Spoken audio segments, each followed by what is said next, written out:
भगवान कृष्ण का जीवन असंख्य घटनाओं से भरा हुआ है। प्रत्येक घटना दूसरी घटना की ओर ले जाती है। ये घटनाएं एक सातत्य का हिस्सा हैं।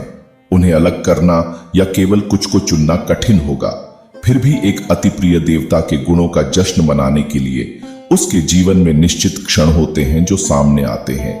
इन क्षणों की विभिन्न अभिव्यक्तियों के माध्यम से व्याख्या, सम्मान, बहस और अमरीकरण किया गया है। यहाँ भारत ज्ञान के माध्यम से उनमें से कुछ पर एक त्वरित नजर डाली गई है।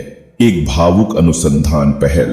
भारत ज्ञान गौरवशाली अतीत को जीवित और झांत रखने के लिए खोए हुए अवशेषों के बीच कड़ी मेहनत से काम कर रहा है। एक दिन शिशु कृष्ण ने बगीचे में रेंगते हुए रेत के कुछ दाने खा लिए।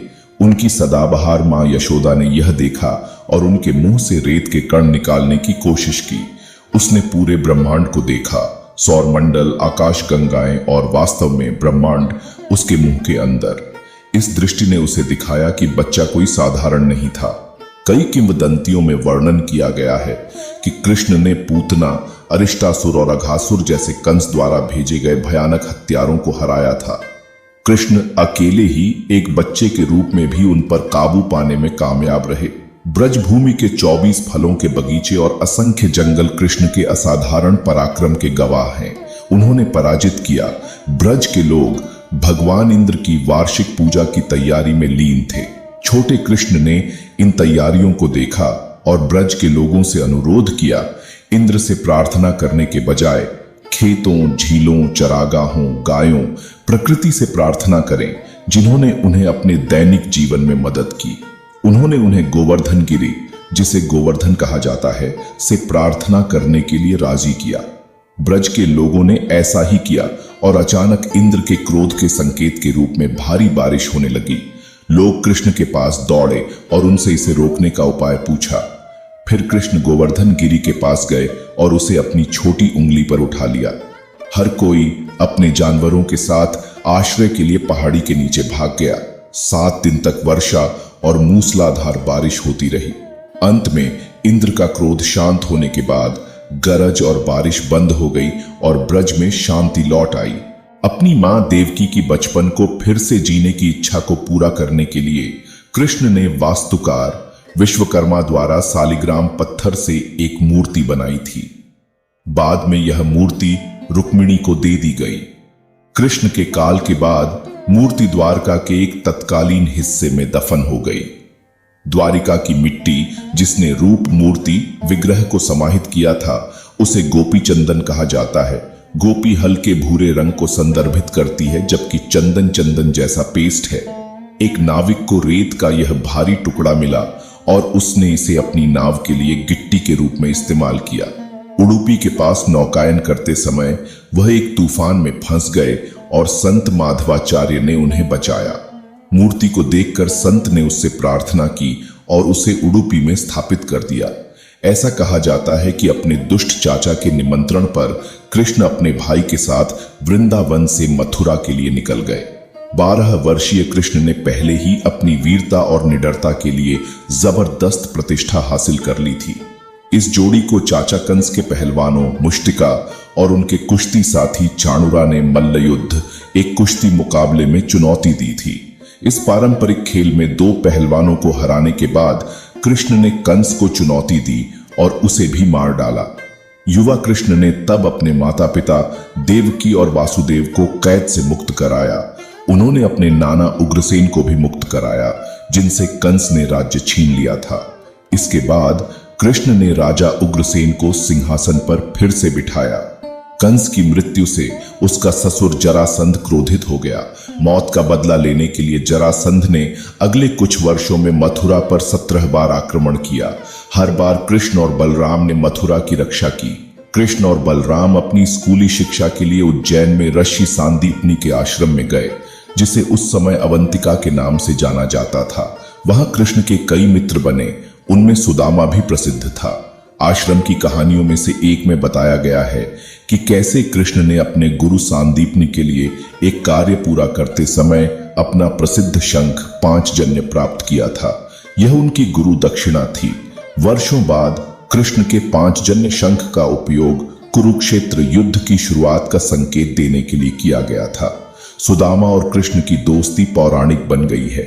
जब गरीबी से त्रस्त सुदामा अपने मित्र से मिलने गया तो वह केवल कुछ पोहा चावल के टुकड़े ही दे सका।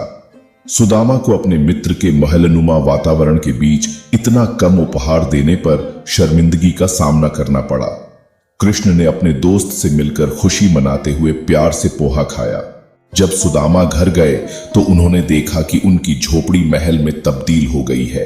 उसके दोस्त की ओर से एक उपहार भविष्यवाणी की गई थी कि नरकासुर की मृत्यु एक महिला के हाथों होगी। इस भाग्य से बचने के लिए उसने अपने राज्य की सभी युवतियों को कैद कर लिया, जिससे व्यापक संकट पैदा हो गया। इस अत्याचार को समाप्त करने के लिए कृष्ण अपनी बहादुर पत्नी सत्यभामा के साथ नरकासुर से युद्ध करने गए। सत्यभामा ने नरकासुर से द्वंद्व युद्ध कराया और उसे मार डाला। तब कृष्ण ने सभी युवतियों को कैद से मुक्त कर दिया। खुद को अपमान से बचाने के लिए महिलाओं ने कृष्ण से उनसे विवाह करने का अनुरोध किया। असफल शांति मिशन के बाद कृष्ण हस्तिनापुर छोड़ने की तैयारी करते हैं। कर्ण अपने रथ में उसके साथ शहर के बाहरी इलाके तक जाता है। कृष्ण कर्ण को बताते हैं कि वह कुंती का पहला पुत्र कैसे है और पांडव उसके भाई कैसे थे। वह कर्ण को दुर्योधन से अलग होने के लिए मनाने की कोशिश करते हैं, फिर भी कर्ण दुर्योधन का ऋणी है और नहीं जा सकता। तब कर्ण ने कृष्ण से वादा किया कि वह पांडवों को अपनी असली पहचान नहीं बताएगा। कृष्ण ने हस्तिनापुर दरबार में पांडवों की ओर से शांति दूत की भूमिका निभाई। जब कुरुक्षेत्र के युद्ध से पहले कृष्ण दुर्योधन के पास गए तो दुर्योधन ने कृष्ण की कुर्सी के नीचे एक जाल का दरवाजा बनाया। वह पांडवों के राज्य के हिस्से पर कब्जा करना चाहता था और युद्ध को टालना चाहता था। कृष्ण ने जाल में फंसने के बजाय दुर्योधन और उपस्थित सभी लोगों को अपना ब्रह्मांडीय रूप विश्व रूप दर्शन दिखाया। भयावह और ज्ञानवर्धक रूप देखने के बावजूद दुर्योधन सत्ता की इच्छा में इतना अंधा हो गया था कि उसे कृष्ण के लौकिक रूप में संदेश दिखाई नहीं दिया और किसी भी शांति स्थापना उपाय पर ध्यान नहीं दिया। इस प्रकार युद्ध का मार्ग प्रशस्त हुआ। इस घटना के बाद आदरणीय वृद्ध सलाहकार और राजा धृतराष्ट्र के सौतेले भाई विदुर ने कृष्ण से पूछा कि उन्होंने यह मानते हुए कि युद्ध अवश्यंभावी है, इतनी चिंता क्यों की। कृष्ण विदुर से कहते हैं, मैं अपने स्थान और अपने समय के बारे में नहीं बल्कि भविष्य के बारे में सोच रहा हूं। आने वाली पीढ़ियां सोचेगी कि मैंने इसे रोकने के लिए अपनी उंगली उठाए बिना ही दुनिया पर एक बड़ी आपदा आने दी। असफलता का डर प्रयास की कमी का बहाना नहीं है। भ्रमित अर्जुन अपने चचेरे भाइयों और रिश्तेदारों के खिलाफ युद्ध लड़ने के लिए अपने हथियार उठाने में असमर्थ है। वहां युद्ध के मैदान के बीच में कृष्ण अर्जुन को भगवद गीता का ज्ञान देते हैं। इस उपदेश के दौरान कृष्ण ने अर्जुन को अपना वास्तविक स्वरूप विश्वरूप दर्शन प्रकट किया। इस उपदेश सलाह और दर्शन ने तब से देश के लोगों के मन और हृदय में कृष्ण को स्थापित कर दिया है। युद्ध के बाद गांधारी अपने सभी 100 पुत्रों कौरवों की मृत्यु पर दुख से अभिभूत हो गई। उसने कृष्ण को श्राप दिया कि उसकी तरह वह भी 36 साल बाद अपने जीवन काल में ही अपने वंश का अंत देखेगा।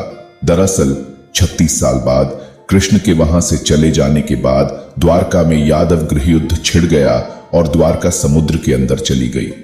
आसन्न प्रलय से पहले कृष्ण ने अपने लोगों को बुलाया और उन्हें अन्य भूमि पर जाने की सलाह दी, यह कहते हुए कि द्वारिका खतरे में थी। इसके बाद वह दक्षिण में प्रभास पाटन वर्तमान सोमनाथ के पास चले गए। यहीं पर जरा नामक शिकारी ने कृष्ण की एड़ी को हिरण का मुंह समझ लिया और जहरीला तीर चला दिया। इस प्रकार कृष्ण हिरण्य, कपिला और सरस्वती नदियों के संगम के तट पर अपने स्वर्गीय निवास के लिए प्रस्थान कर गए। अर्जुन कृष्ण के इस दुनिया से चले जाने और उसके बाद होने वाले भीषण युद्ध के बारे में सुनकर हस्तिनापुर से चले गए। उन्होंने कृष्ण की पत्नियों और द्वारका की अन्य महिलाओं को बचाया और हस्तिनापुर की ओर वापस चले गए। जैसे ही वह द्वारका शहर से बाहर निकला, उसने देखा कि तटीय शहर द्वारका सुनामी की तरह एक बड़ी ज्वारीय लहर से घिरा हुआ था। मौसाला पर्व में अर्जुन ने दूर से जो देखा उसकी एक प्रत्यक्षदर्शी रिपोर्ट देते हैं। किंवदंतियां उन लोगों के बारे में बात करती हैं जो द्वारका से पूर्व की ओर आए थे। अपने साथ कृष्ण के नश्वर अवशेष पिंड ले गए थे, जिन्हें एक में रखा गया है जगन्नाथपुरी मंदिर की मूर्ति में खोखली गुहा। मंदिर की स्थानीय किंवदंती स्थल पुराण के अनुसार हर 12 साल में इस बंडल ब्रह्म पोटली को हटा दिया जाता है और एक नई मूर्ति में स्थानांतरित कर दिया जाता है। अवशेषों वाले बंडल को आमतौर पर मंदिर के सबसे बुजुर्ग पुजारी द्वारा शारीरिक रूप से संभाला जाता है, जिसकी आंखों पर पट्टी बंधी होती है।